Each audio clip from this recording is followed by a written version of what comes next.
Tokyo.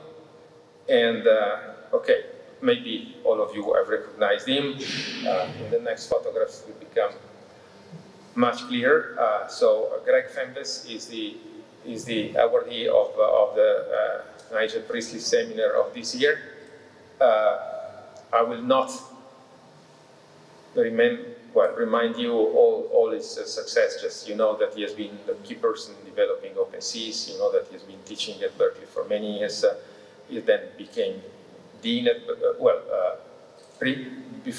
became a department chair at Berkeley, and then dean, and then he moved to be president of the university. No, actually, provost first, and then president at the University of Texas at Austin, and then recently he moved to be president of the Emory University in Atlanta, and the commission was in charge of deciding who was going to get the prize, has written some motivation. Greg, maybe you don't know, but next time, according to the rules, you will be part of the commission too for the next time.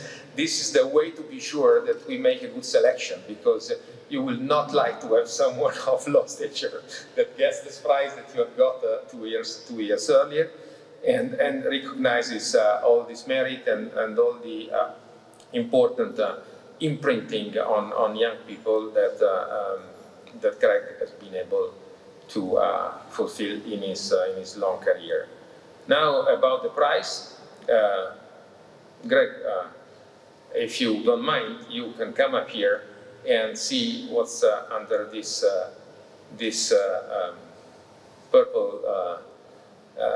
purple sheet there.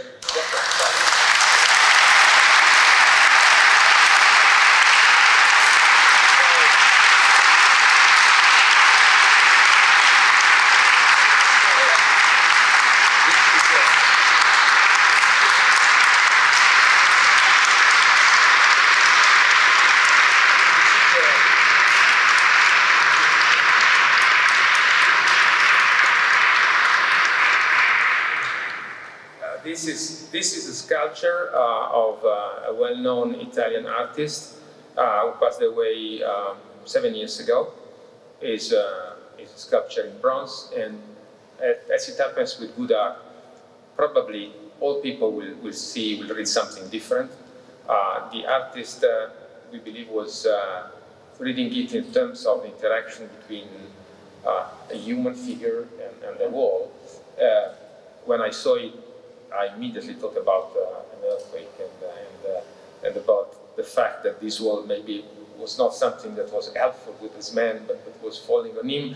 But when I asked other people were seeing different things. So we hope that this will accompany you, and maybe from time to time will make you thinking about our evolution, our responsibility in terms of reducing risk for the society.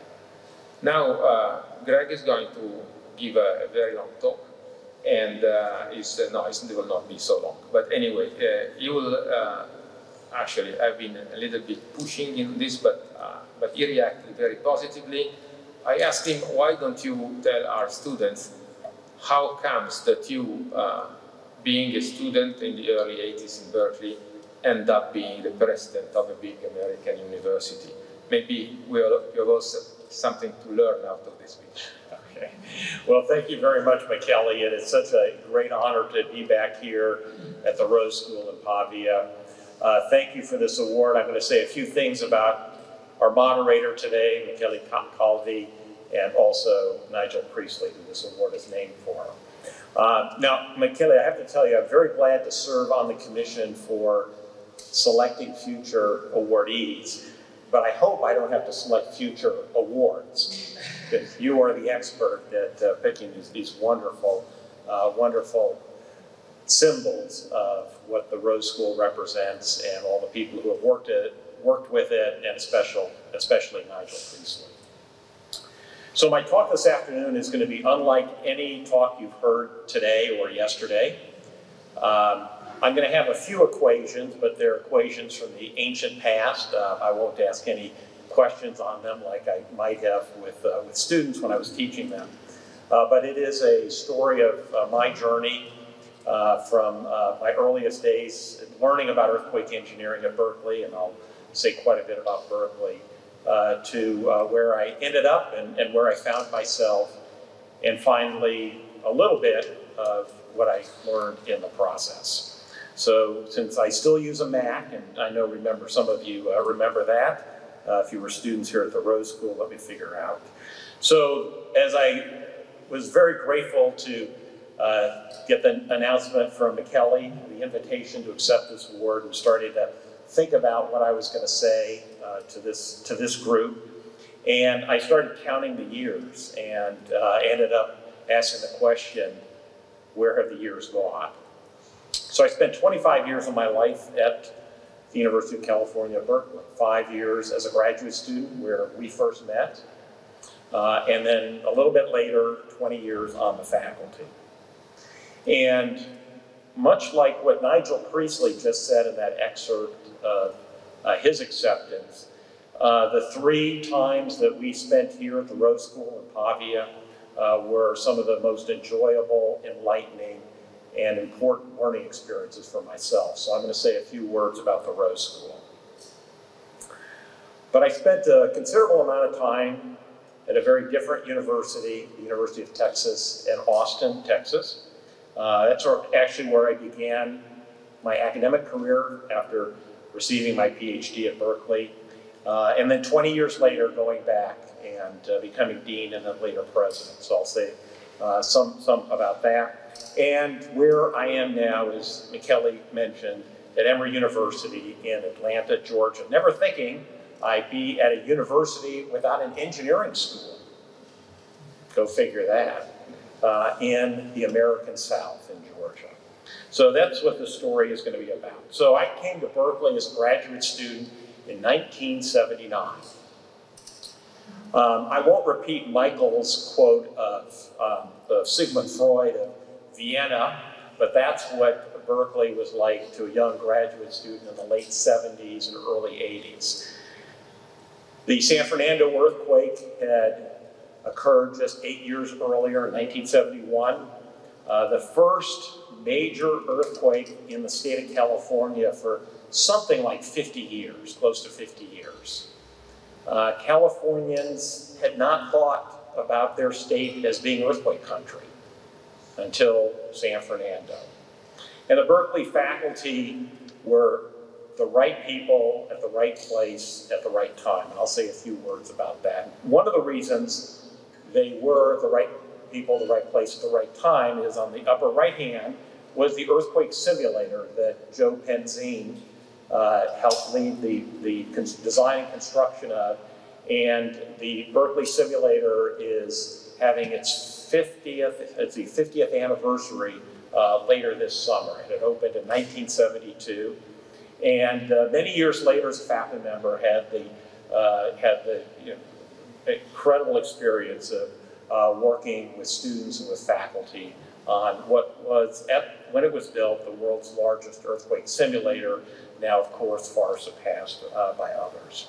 The lower left-hand corner was the ugliest building on the Berkeley campus, Davis Hall, the home of structural engineering and civil engineering. And that was before the changes that took place for a number of reasons while I was department chair. And the building was built around the structures testing lab in Davis Hall, where much seminal work took place in experimental structural engineering.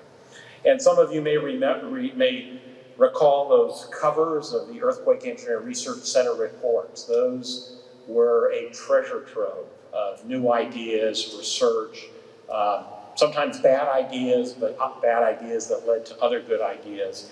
And I used to be so proud that I had nearly the full set of ERC reports. And now with the several moves that have taken place and everything's being digital, I no longer have those shelves. But that was what was in the air in Berkeley in the late 1970s. And it was the golden age of structural engineering, and maybe the closing chapter of the golden age of structural and earthquake engineering. A very, very large group of faculty in the structural engineering, structural mechanics division, and many of the founders of the field.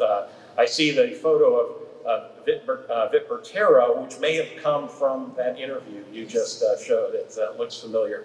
I learned talking about capacity design, I learned capacity design from Professor Bertero. And if you've ever taken a class from Professor Bertero or heard him speak, everything was, the sheer. And that's where I learned capacity design. And a couple of my mentors, Ray Clough, the person who coined the term the finite element method, and then realized analysis was only half the understanding and went into experimental earthquake engineering. Joe Panzian, who I got to know very well much later after I took his structural dynamics course, which I can now say was the only B I ever got in graduate school, was from Joe Panzian. He was a tough grader.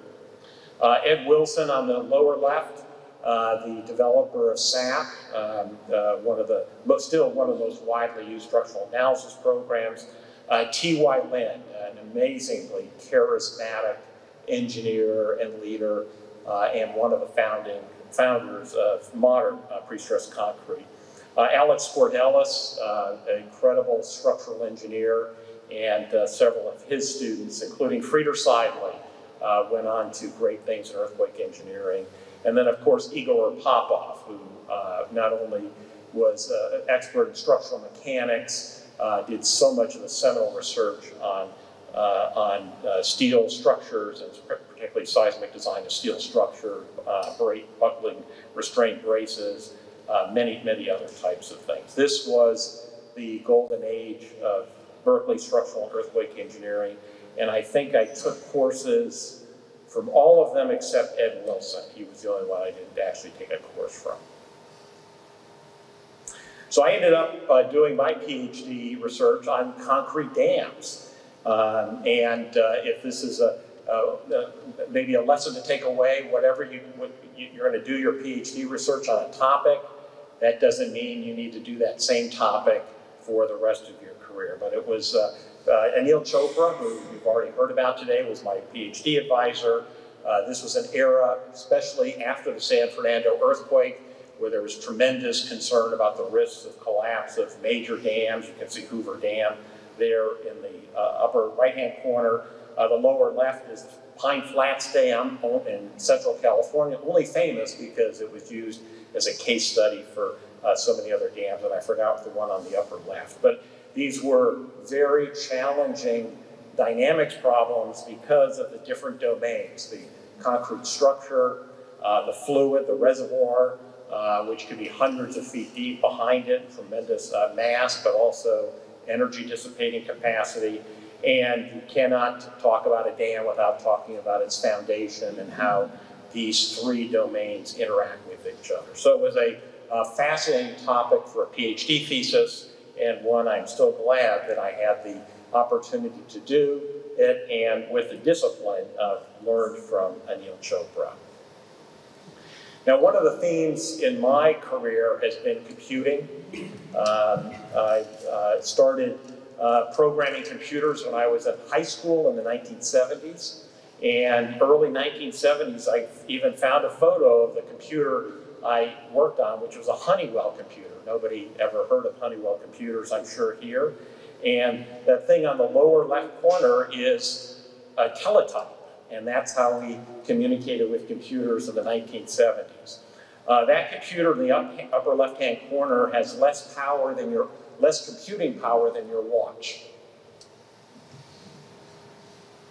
I get to Berkeley a little bit later in the 70s, and that upper photo in the middle is a CDC 6600. That's what I did most of my PhD thesis on. And then if I needed a really big computer, went up the hill to the Lawrence Berkeley labs, and if you've been at Berkeley, you know it's a long hike up those hills. And that was the most advanced computer at the time, a CDC 7600. Your phone has more computing power than the computer I did my PhD thesis on. And so, but late 70s, early 80s, the computing revolution was just beginning. And so the upper right-hand corner is a digital equipment, a VAX computer, PDP VAX, which was really the first mini computer. And this was a particularly exciting time at Berkeley, not just in earthquake engineering, what was going on in Davis Hall and what was going on at the Earthquake Engineering Research Center. But next to Davis Hall was a building called Corey Hall. And some of you may remember Corey Hall, take classes in it. But that was also the home of electrical engineering and computer science, where Berkeley BSD Berkeley Unix was being developed. And McKelly, I don't know if you remember this, but in the early 1980s, we started playing around with this really new thing called email. And graduate students had great fun sending messages to each other by computer.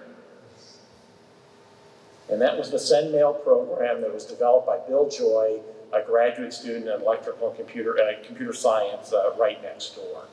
That was the beginning of the computing revolution. And by the mid-80s, IBM came out with the first personal computer. Now, they made a big mistake. They went with Microsoft DOS. But nevertheless, it was the beginning of the computing revolution. Now, just a little bit of foreshadowing to later in my career, IBM built these big computers that filled rooms like you see in the middle there. They thought these little things that sat on a table in your kitchen or your office were totally useless. There was no future in small computers. But yet they had this factory that made Selectric typewriters. And does anybody here, you'll indicate your age if you've ever used a IBM Selectric typewriter. And those were starting to go out of style. And so they converted their IBM Selectric factory to manufacture these IBM PCs. And again, in a foreshadowing to just a few years later, that factory was in Austin, Texas. And so that was really the beginning of the computer revolution that took place a few years later, a few decades later in Austin, Texas. So anyways, I'm back at Berkeley as an assistant professor in 1988. And I don't know if I should say it this way, but big earthquakes had a very important influence on my career. A year later, Loma Prieta earthquake struck the San Francisco area. I was in my office on the 7th floor of Davis Hall. It was about 5 o'clock. World Series was just beginning across the bay at Candlestick Park. And I felt Davis Hall shaking. Now, knowing something about the poor construction of the ugliest building on the Berkeley campus, and of course, everybody on the 7th floor knowing something about earthquakes and earthquake responsive buildings, I was sitting in my office, and as the shaking got stronger and stronger, I was certain Davis Hall was going to collapse. There was no way it was going to survive that earthquake. But as any of you have studied, Loma Prieta was a very unusual large magnitude earthquake because of the fault mechanics. So it was a half the duration of what a magnitude 7.2 or 7.1 earthquake should have been. And there was a lot of destruction in the Bay Area, but a lot less than if that had been a normal fault mechanics. So several elevated freeways collapsed. That's where most of the fatalities occurred. The iconic collapse of a 50-foot section on the San Francisco-Oakland Bay Bridge. In addition to fire damage in the Marina District to old timber structure buildings that collapsed, it really showed the vulnerabilities of our society, especially large urban regions, to earthquakes. And of course, being at Berkeley at that time with the excitement, it was one of the most intense periods of my career as a young assistant professor, and helped change the direction of what I was interested in and working on. So I won't go into too much detail at that point. 5 years later, a rather a large earthquake, but I think it was only magnitude 6.4 in the San Fernando Valley, not far from the Sylmar earthquake epicenter in 1971, the 1994 Northridge earthquake. For an earthquake of that magnitude should not have caused that much damage, but it was extensive throughout the Los Angeles basin, many freeway collapses, and it also showed the vulnerabilities of buildings that people thought were earthquake-proof, steel frame structures, moment frame structures, because of the fracture problem, particularly in the joints. And so within 5 years, 2 major earthquakes in California that, in my view, completely changed the way we looked at seismic design and seismic hazards in urban regions. So several things happened. I ended up starting to spend a lot of time looking at the seismic response of bridges. And I credit a lot of what happened after 1994, the Northridge earthquake, to, in fact, Nigel Priestley. And Kelly, I'm not sure you know the story, but Nigel and several others have had a series of workshops on reinforced concrete bridges. And by this time, Nigel had been at University of San Diego, working with Frieder Seidlich quite closely. Some incredible work by both of them at the University of California, San Diego on retrofit of bridges after the Loma Prieta earthquake. And that's during that period where I I believe I first met Nigel. And so he invited me to this workshop in Queenstown, New Zealand. And again, I don't have a great filing system. I've moved quite a few times. I tried to find the papers. I just didn't have enough to look at them. These 2 papers that I had prepared for this workshop. The first was some modern advances in nonlinear dynamic analysis applied to bridges. And the second was a challenge that Nigel had for this workshop. And he had several structures. One of those was structure A. And it was a challenge for the participants to do a nonlinear analysis of structure A and compare the results. So with a PhD student at the time, Satendra Singh, we used what we thought were some of the most advanced nonlinear models, analysis methodology. And we get to the conference and we're comparing with other modeling methodologies, software, and the results were all over the place. And I said, coming away from that, well, we don't know what we're doing. We don't understand the problem well enough. And we need better ways to communicate theory, application of theory to implementation of models, solution methods. And everybody was using their own way of incorporating a theory into code, and nothing was interchangeable. Now, this is back to my computer science interest. By the mid-90s, there was a lot of work that was taking place in other fields about how do you exchange code? How do you communicate knowledge through code?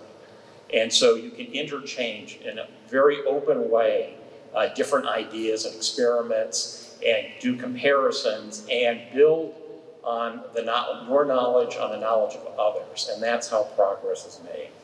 So I call this planting the seed. That was 1994. And I had already been doing some work with my graduate students at Berkeley, but then got very serious on how do we have a way of exchanging knowledge about structural modeling and structural analysis through code.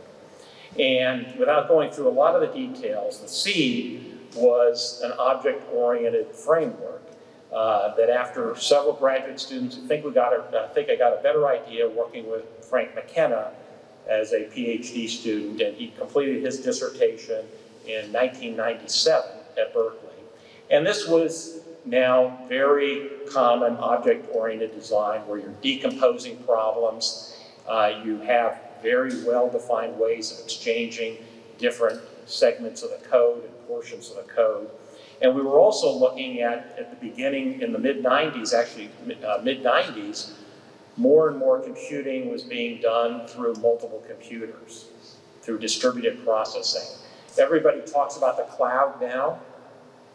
The cloud was being discussed in the mid-1990s through distributed computing. And so how were we going to take advantage of what was going to be clear was the rapidly changing computer environment to take advantage of computing to be able to solve structural engineering and earthquake engineering problems. So that was the premise for putting together this framework that later we named OpenSeas, the Open System for Earthquake Engineering Simulation.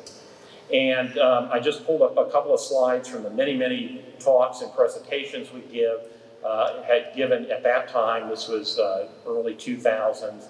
OpenSeas was really, for most people, they just consider that a code for nonlinear analysis, but it was based on modular software design to be able to bring together the advances in all the components of nonlinear analysis that are important for robust simulation, including using the latest computing technology.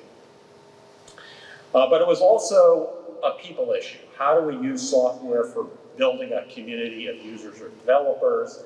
And by this time, the PEER, Pacific Earthquake Engineering Research Center, was underway, led by Jack Maley, and focusing on performance-based design and understanding performance, being able to simulate performance, predict performance, particularly in a probabilistic way.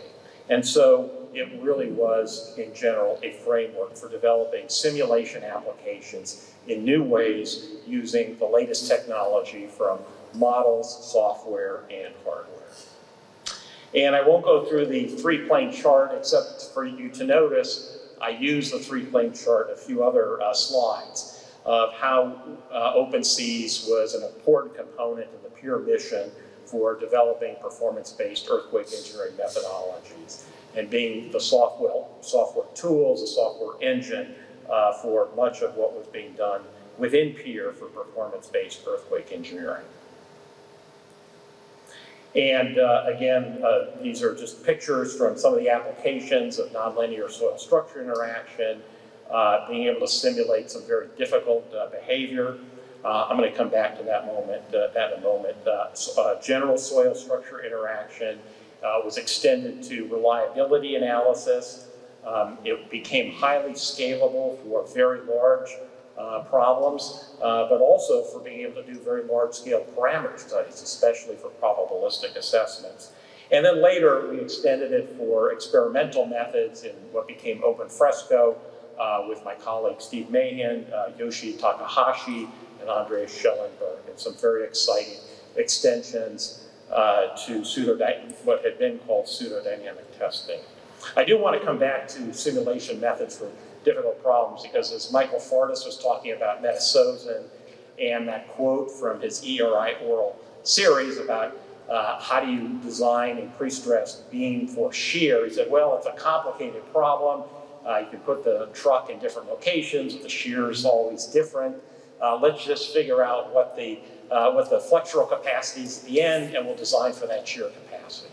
And I remember getting in an argument with Meta because Meta thought analysis was totally useless.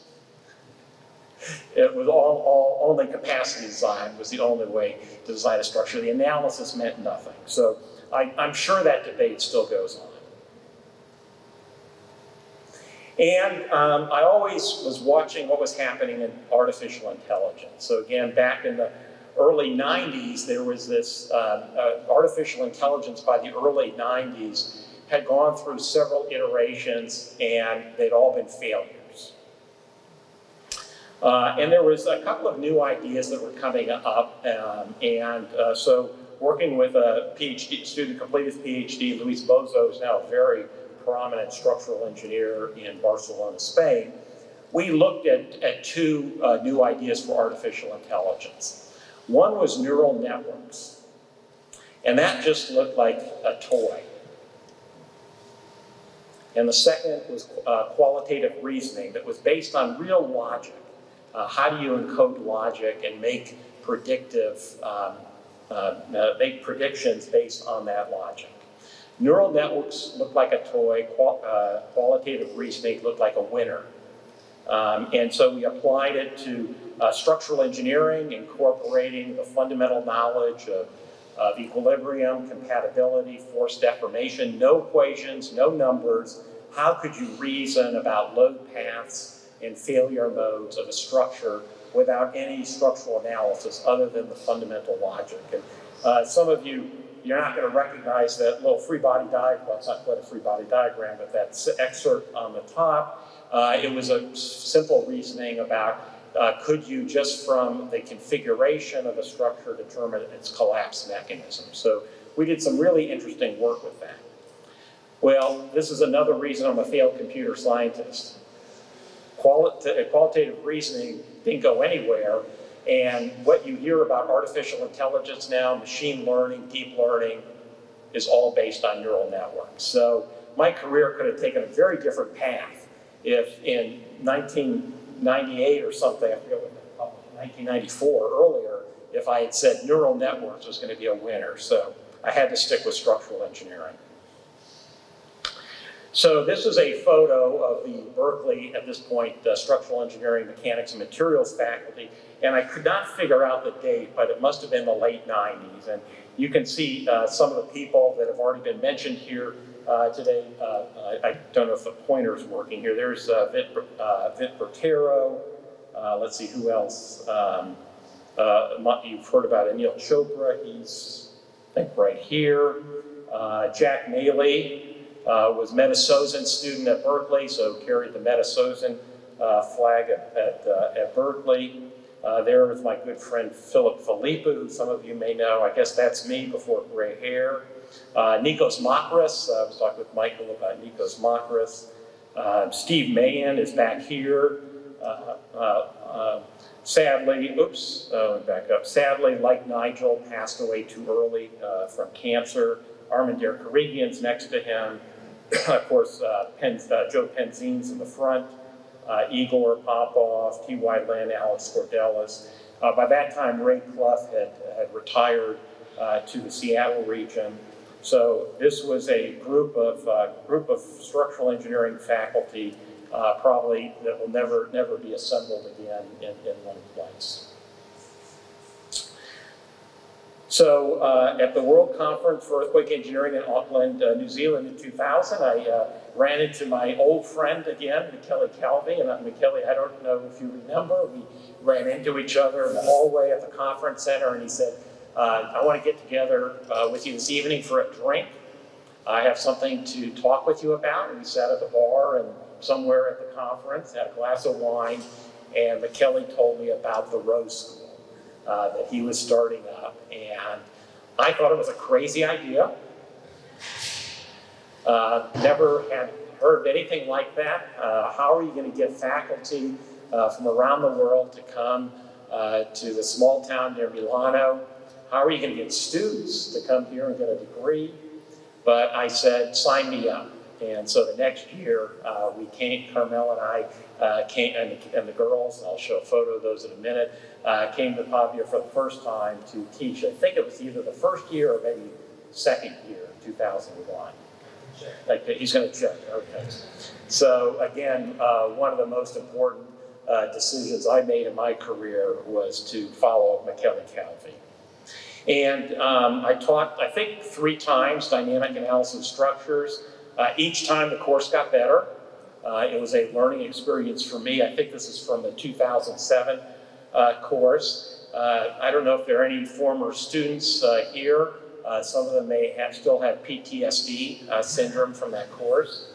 I think these are the only equations I'm going to show, but I wanted to show modern methods of dynamic analysis with a big focus on nonlinear dynamic analysis. And as you heard from my earlier exposition, theory is not enough. You have to be able to implement that theory in code. And so at that point in my work, I was a big enthusiast of MATLAB. I still am, but not as much. And so there was a lot of MATLAB programming in that course, which tried to show the very clear connection between the theory, the algorithms, the code, and what the results look like. So those are just some excerpts from those notes.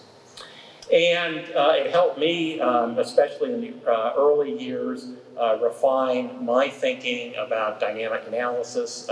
Linear dynamic analysis is fairly straightforward, and I tried to distill it down to its real essence, which I term generalized participation factors.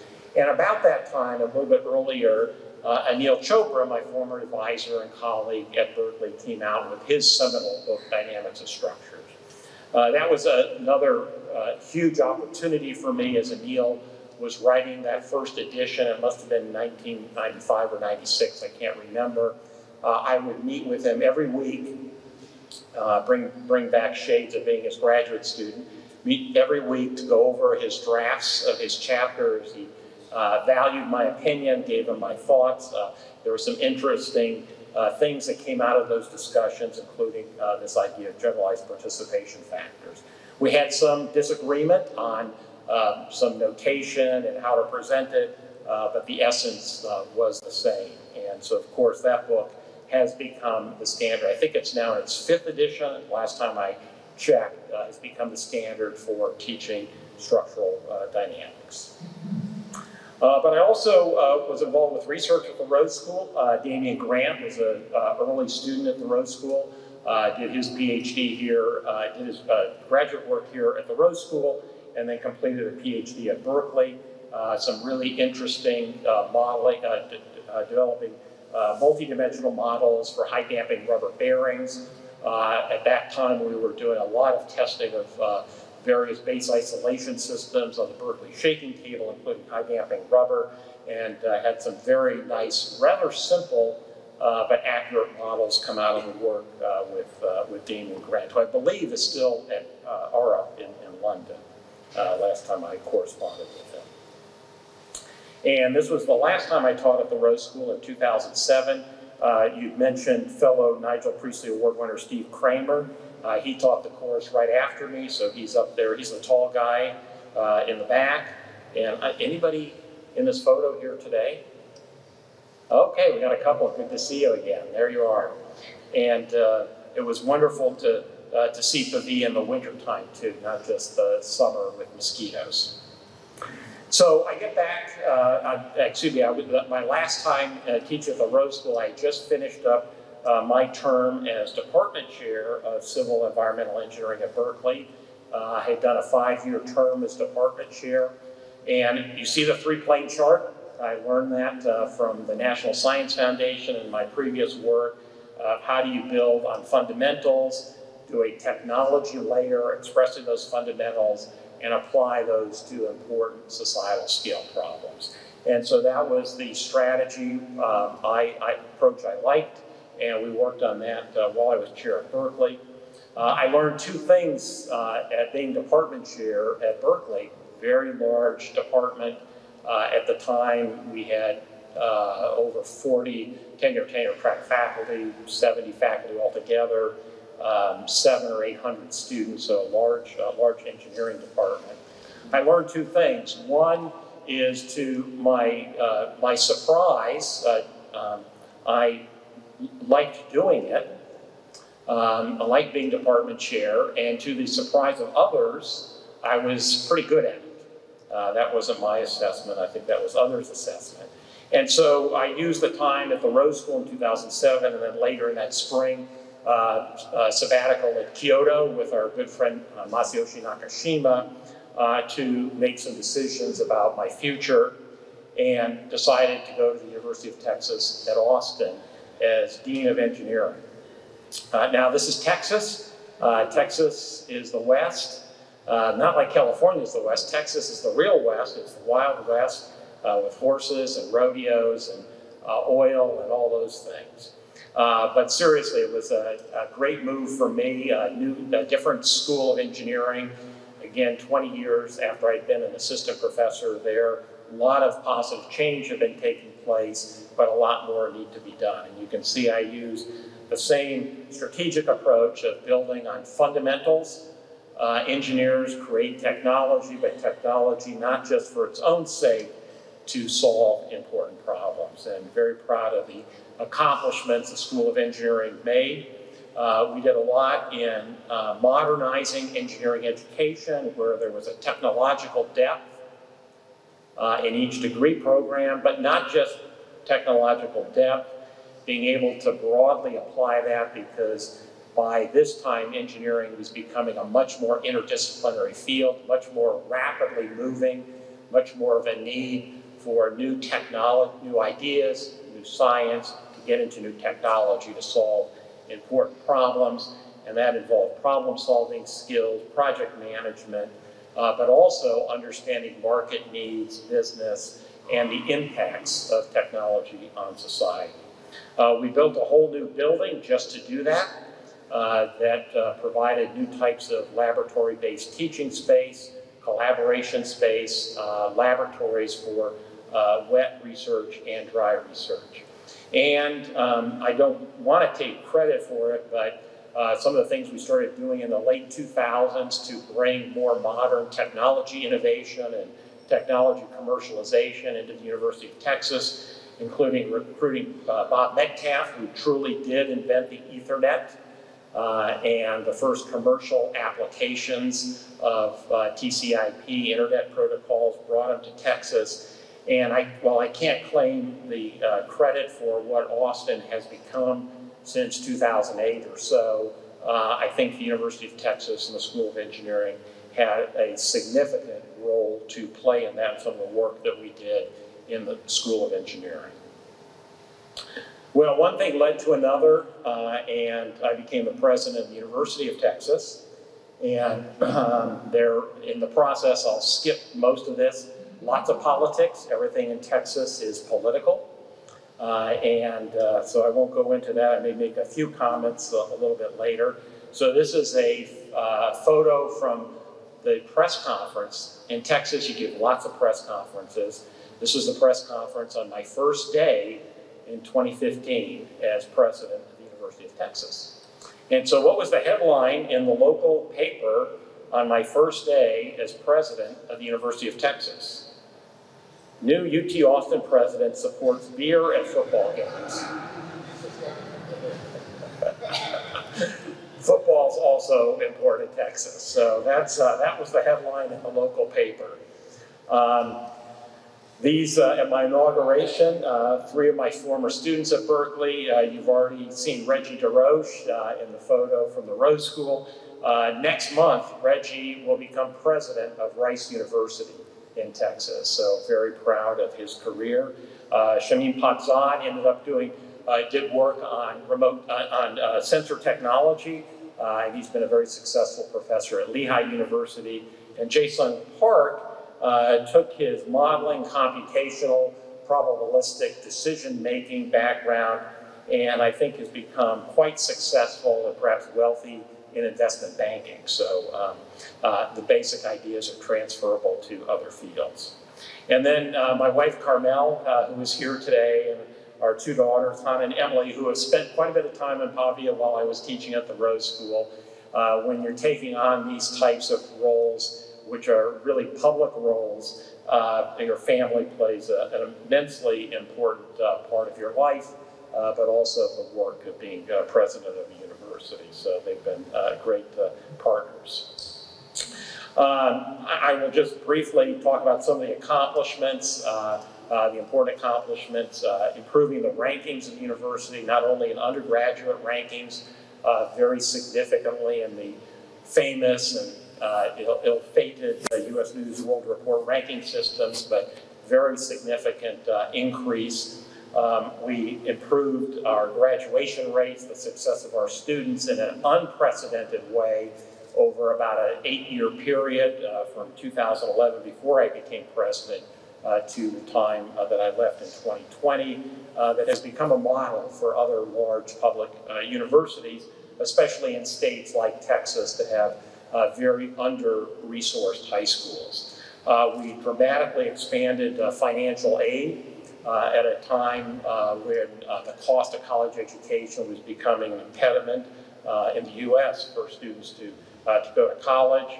And as a major research university, considerably increased the amount of research funding. To the year that I left the University of Texas at Austin, was #1 in the United States in receiving funding from the National Science Foundation, so very significant increases. And very proud of one aspect of that, back to computing. Those two photos at the time they were taken were the first and second fastest supercomputers at American universities. Stampede 2, it's Texas, called Stampede 2, after Stampede 1, was the fastest supercomputer, and it was overtaken by a single grant from the National Science Foundation for that, the Frontera computer, which is Spanish for frontier. And in both of those, worked very closely with the Dell Corporation, in particular Michael Dell, in designing and building those computers, which hosted a number of OpenSeas applications, by the way. But this being Texas, these were all okay headlines. The real headline is when we decided to build a $200 million addition to the football stadium, and that was the groundbreaking with the coach and the star quarterback, and that addition just recently opened last year. So again, it was Texas and it was football. But what I'm most proud of my work at Texas was starting a new medical school. Austin was the largest city in the United States without a medical school. UT Austin was one of the few major public research universities without a medical school. And that photo on the upper left was in the middle of construction of about $600 million worth of buildings, not including the new hospital that our clinical partner built on UT land. So a total of almost $1 billion investment in a new medical school. That was named for Michael and Susan Dell, who were the chief benefactors to help launch the medical school, with a very modern medical curriculum, embedding research into the curriculum, and also the delivery of clinical care to bring innovations faster from the laboratory to the bedside for the benefit of patients. So immensely proud of that accomplishment. But when you're leading this kind of university, there are many controversies and there are many crises. From arguing successfully for affirmative action in the U.S. Supreme Court, a decision that I expect will be overturned next year in the current Harvard case, to moving statutes of leaders of the insurrection called the Civil War, Confederate figures that were on the campus, and moving those statutes to vociferous opinion, either for or against, that still goes on today, to dealing with some major crimes on campus and working closely with law enforcement in protecting the campus, to the building on the lower left that was 12 blocks from my office, the state capitol, that I probably spent maybe a day a week in the capitol altogether, working with elected officials, of which everyone had an opinion about what the University of Texas should be doing. So at every time, there's a time for a change. And of course, the announcement that I was leaving the University of Texas for Emory was broken by a sports reporter. Football's important in Texas. And then it was covered. And it was a good time to change. And I actually did make the decision to leave Texas to go to Emory right before COVID hit in March 2020 and shut down every university in the United States, including both Texas and Emory, and as I know it did around the world. So now I'm at Emory University, a private university. It's much different being a private U.S. university than a public U.S. university. Much smaller university, 15,000 students compared with 50,000 at Texas, but an incredibly talented, diverse student body, truly committed to education. It's fundamentally a liberal arts education at the heart of a major research university. And I went from, in terms of health and healthcare and medicine, went from a startup to the other end of the spectrum. Emory Healthcare is the largest academic health system in the southeast of the United States. has about 2,500 physicians, is the largest healthcare system in the city metro area of Atlanta, and almost the largest in the state of Georgia, but sort of the largest academic health system that brings together clinical education, research, and clinical care of the highest quality. During COVID, Emory Healthcare was overrun like most other hospitals in large metropolitan areas. But a recent meta-study of clinical care during COVID, Emory had the highest survivability rate of critical COVID patients who were put on ventilators of any hospital in the United States. And that was really a testament to the nurses, the doctors, but also the rapid pace of learning and adjusting and doing new things to save the lives of critically ill patients. Now, almost my last slide, I'm still involved with computing, and along with my provost, and who is a biomedical engineer, by the way, so Emory University has no engineering school, is now led by 2 engineers. We are making some major investments in the future of artificial intelligence, which will not just be technology, it is how technology is used, and how do we get the right uses out of it and avoid some of the evil that can come from artificial intelligence. And so we're recruiting a very talented cohort of faculty and bringing some new ideas, including technology ideas that's informed by how do you make decisions that are not biased, that are ethical, that can be explained, that the reasoning can be understood. And so the latest issue of the Emory magazine has a very nice high-level view of some of the things that we are beginning to work on at Emory University in artificial intelligence. So I will conclude this. What have I learned? So a couple bullet points, and I will finish up. First of all, engineering teaches you to think systematically and to make decisions with uncertainty, because there is always uncertainty, but make a decision. How do you build up from the small? How do you generalize from the general and make it specific? How do you think about interactions and correlations? That's what engineering teaches you to think about. And those are not terribly common tools in other training and other backgrounds of leaders. So engineers have some special talents because of the methodologies that are used to be an engineer. Successful leadership is, first of all, founded on having a goal and being clear about what that goal is. Simple is better than complicated. Having a strategy to achieve that goal and measures of how you're going to define success. Making decisions. One of the things I've learned in my career is the number of times you find nothing is getting done because no one is making a decision. And everybody that works with me knows I'm biased to action, and if we don't know what to do, I'll make the decision. And then execute on it. Execution is the only way to show you're going to get things done, to build trust and build confidence, and absolutely communicate every step of the way. I've never been accused of over-communicating. You cannot over-communicate from what your goals are, what your strategy is, how you define success, what your decision is, and why you made your decision. There will be a lot of people that won't like any of that, but avoiding communication still doesn't solve those problems. You have to always think about new ways of doing things, and it doesn't matter whether it's an engineering design, a problem, or an organization, or a person. You have to be able to always think, is there a better way to do this? Is there a new way to do this? Has somebody thought through this and with a different approach? And that has to be ingrained at all levels of an organization.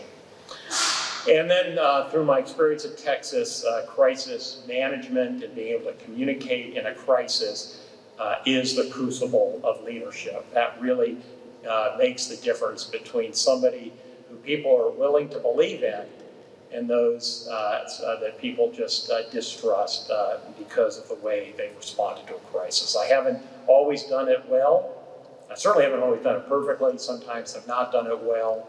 but I've always been able to learn from each crisis. And in my observation, it's not what makes a leader successful, it's what makes them fail. And a failed leader has one or all three characteristics. They have a big ego, they're arrogant, and or they don't listen. And so I've always taught myself, listen. Other people have opinions. They may not be great, but you still have to listen and respect them for their opinion, and don't let your ego get in the way of doing the right thing. And finally, every goal you want to achieve, every problem to solve, every challenge to overcome, every opportunity that you want to grasp are not just ideas, they're not just problems. Everyone involves people, and you have to be able to communicate and understand the people you work with, the people you work for, and the people whom you serve in these roles. So with that, McKelly, I will conclude, and thank you again for this award and the opportunity for me to put my thoughts together in this presentation.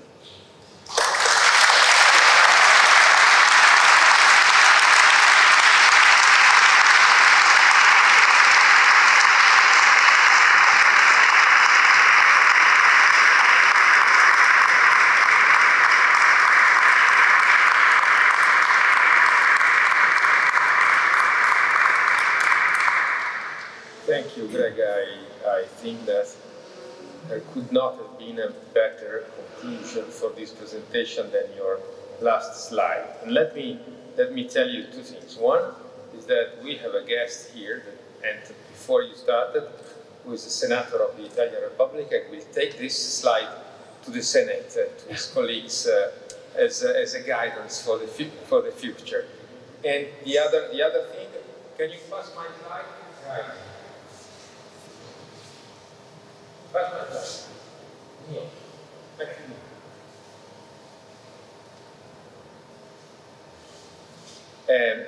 Yes, you came the first year. There is the plan of the first 3 years of courses, and you see that you were here between May and June, May 15 to June, to the end of June, teaching dynamic analysis of structures. Right. You were just after Nigel and before Daniele Veneziano from the MIT. Then you came 2 more times, but this was the first time. And everything was different. Nothing was, we didn't have this place and so on. And one very minor last issue, you mentioned the second workshop on seismic design retrofit of bridges in Queenstown. That was the second, because the first one was in Borneo, not far away from here. And it was the same structure. There were 4 teams. You remember there was the European teams, the American teams, the New Zealand team, and the Japanese team with Kazuhiko Kawashima and so on.